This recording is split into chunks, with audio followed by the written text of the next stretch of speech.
currently paying for every notebook that turns to pulp the moment it meets rain, sweat, or a careless laundry cycle. Each one costs you a rewrite, a reprint, a second trip back to whatever you were trying to capture. There is a fix, but it is not what you reach for first. Last time you walked back to your car in a downpour, that half-filled pocket notebook was already smearing. The paper softened under your thumb, the ink bled into gray ghosts, and by the time you got inside, the cover curled like a wet envelope. You stood there, pen in hand, watching the thing you needed most become useless. Rite in the Rain solved the tension every field notebook faces: how to stay cheap enough for daily carry while resisting everything the world throws at paper. Most choose thin stock that buckles when damp. This one chose all-weather paper, the spec that shows up as 64 pages per side spiral notepad, and it is the difference between a note that survives and one that does not. The weatherproof paper repels water, sweat, grease, and mud, which means your entries stay legible whether you are caught in a storm or jotting notes in a steamy shower.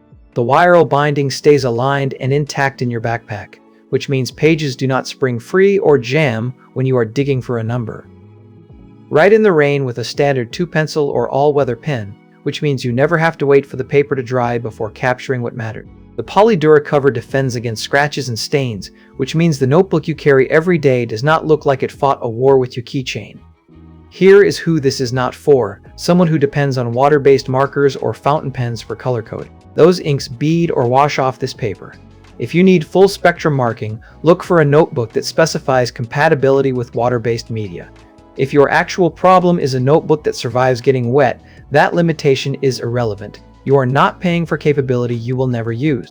Viewers still here are the minority who wanted the trade-off, not the spec sheet. I am reading the manufacturer's own feature bullets as evidence. They emphasize durability over aesthetics. The buyer they are chasing is the one who has already bought the cheap one twice. They never mention page thickness beyond 64 pages per side, which means they are not chasing premium heft. They never mention compatibility with water-based inks, which means they are telling you to use pencil or all-weather pens instead. The real question is not affording this once, but affording the cheaper option again and again.